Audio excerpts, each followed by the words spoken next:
Define it this way. I mean, the reason why so many people are going mad is, yes, we haven't found a way to deal with speaking to the world. I mean, it is impossible to find a manner of speaking which could simultaneously be you and a few people in a room, you and the people at your dinner, and possibly everyone in the world. It's jokes are the most obvious one. There is no joke so funny that it can be repeated to everybody in the world all the time. Forever. Forever. Yeah. And if there's, and we all know most jokes have some edge somewhere. Most of them are not going to last 5 years, let alone et cetera, et cetera. So jokes are the obvious one. The other one is, and I was very worried by what Sam said about that, about the same self-censorship, or not self-censorship, but that thing of stepping back slightly, because what is the problem for politics in all of our countries at the moment? What has produced this backlash in politics? It's that we've had a generation of politicians who can never say anything meaningful in front of people. I mean, I spend a certain amount of my life on shows with politicians, and I know, and Majid knows, that basically you see it in their eyes. Yeah. The aim is to survive the next half hour without plausibly or otherwise being accused of racism, sexism, homophobia, transphobia, or something else. And you can see it in the other politicians. There's no meaningful win. The hope is that the other person says something which allows you to say, I think that's quite offensive to X group of people. And then the person goes, oh no. And then they're on the ropes and you got them. And if you get enough other people, you destroy them and they're dead. And that's it. And the point is that this is why politicians can't say anything. This could be your effect on these politicians. But, yeah, it may be. But the point is that this is why politics is going bad, because you can't tell any truth to that kind of audience. Now, the problem is, if down from politicians, or up from politicians maybe, you have the same effect, that the rest of the world also suffers the problem that politicians have of how to speak to everyone all the time. Right. There's a reason for this, right? So that's a perfect segue to what I was going to say, actually, so thank you, because actually politicians, the reason that happens to politicians, if you go back to what I was... We'll get back to Majid's response in just a little bit, but I just want to reiterate a little bit about what Douglas had said about politicians, and he can see it in their eyes, that all they're trying to do is make sure that they survive the interview. And that is so true. So you have politicians that are just like, robotic.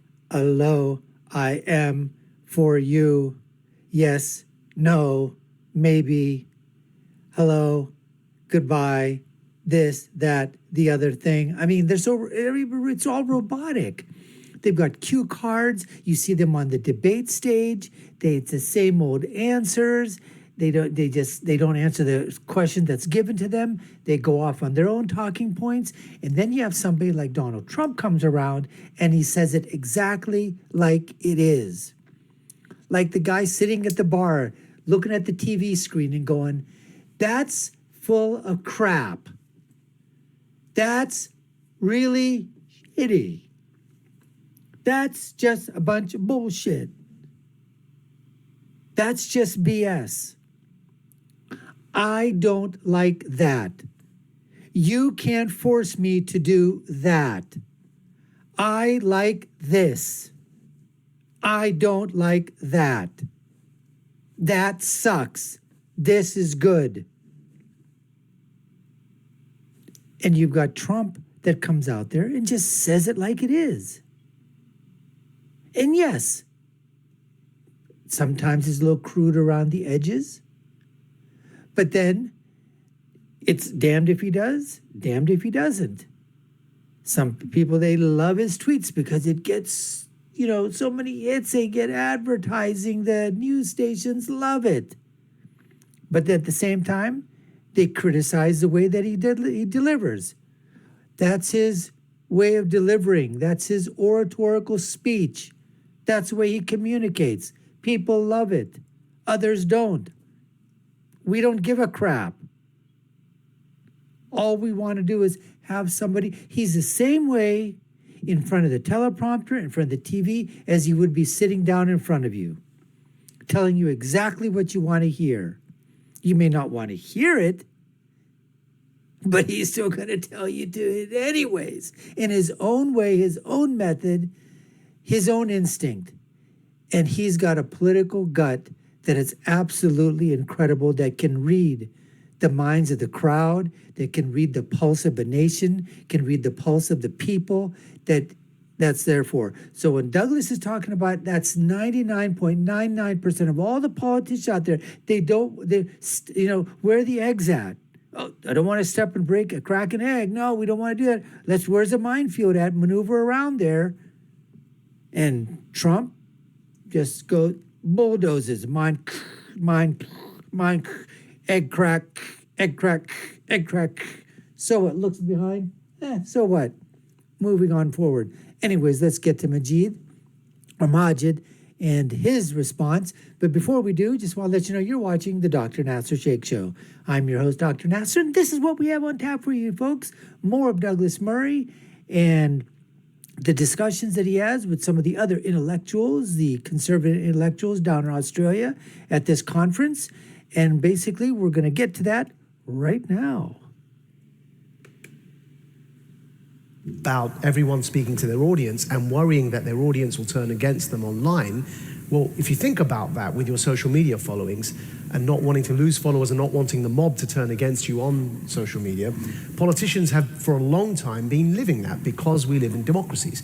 And so the politician is constantly worried about the mob turning against them. And what's happened with social media is all of us have become small p politicians because we all have a following and we all have an audience, and we don't want that mob to turn against us as they would a politician after a 5-year term. So now all of us are in danger of becoming that boring politician that doesn't say anything interesting because we're trying to offend the least amount of people when we speak. Now, this is why I wanted to just very quickly, I know you want to come back into this, mention an example that is particular to the UK, but you may have heard of. So, Majid brings up a great point too, which is basically what they talk about, which is audience capture or guest capture.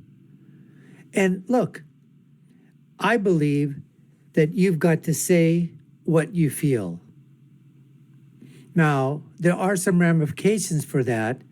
For example, a lot of times, when do you go ahead and use that swear word, for effect, for dramatic effect? But if you use it too often, it sort of loses some of its efficacy, some of its potency. And then the other thing, if you use it too much on a platform like this, too much vulgarity, you might not be able to get your message out because you'll be flagged, and then you can't and they'll take your video down. So, you've got to find platforms where if you want to use that type of, language, you want to get, that type of syntax, that type of grammar, you want to, really be bombastic, then you go on those mediums, but they may not have that far-reaching effect as a platform such as this.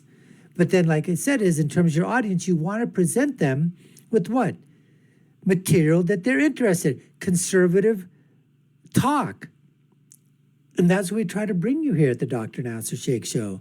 Bring you video clips, do a reaction to them, let you make your own decisions, but I've got my opinions of what I want to talk about, and no one's going to make me change the way I talk about it, or my perceptions, my political prescription from my political perspective, my political punditry. Of course not. Those are my opinions.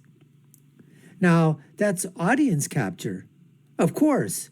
If I started talking in the opposite direction, of course I'm going to lose people. But you can't be afraid of losing people to the extent that, and I'm not saying don't talk about some of the other subjects from the other side, but it's not in terms of where you're going to be saying that, you want to be losing people because now you decide that everything that you were talking about happens to be, you just do a complete flip.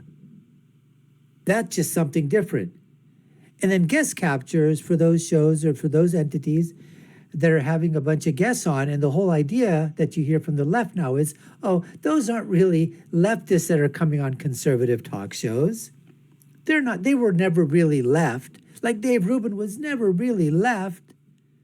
And now he's talking conservative. Or Joe Rogan, he was never really left and now he's conservative. I think, Joe, you bring the guests on who you want to bring on, and then you let the audience decide. The audience is going to let you know. Just take a look at your analytics. The audience will let you know whether or not that was there. The problem is very few leftists, liberals, progressives want to go on these conservative shows. For the real reason is they want that softball interview. They want that softball debate, that softball, discussion. They don't want to get into the pen. They don't want to get into the debate pit. They don't want those hard questions being asked because they don't want to answer them, because they know by answering them, it's going to put their position in jeopardy. They want to go on shows where they can sort of control the narrative, and it's all going to be nice and, let's all hug each other and, kumbaya moment and that kind of crap. Anyways, folks, we appreciate you taking the time to watch. You've been watching the Dr. Nasir Shaikh Show. I've been your host. My name is Dr. Nasir. If you haven't done so already and we've earned your subscription, we'd certainly love for you to go ahead and hit that subscription button. Hit that notification bell as well. Like, share, and follow us. You all know what to do. Check out our other videos here and there and on our website link on the YouTube channel. I'll leave you with my final thought, which is, when you're right, you're right, and when you're left, you're wrong.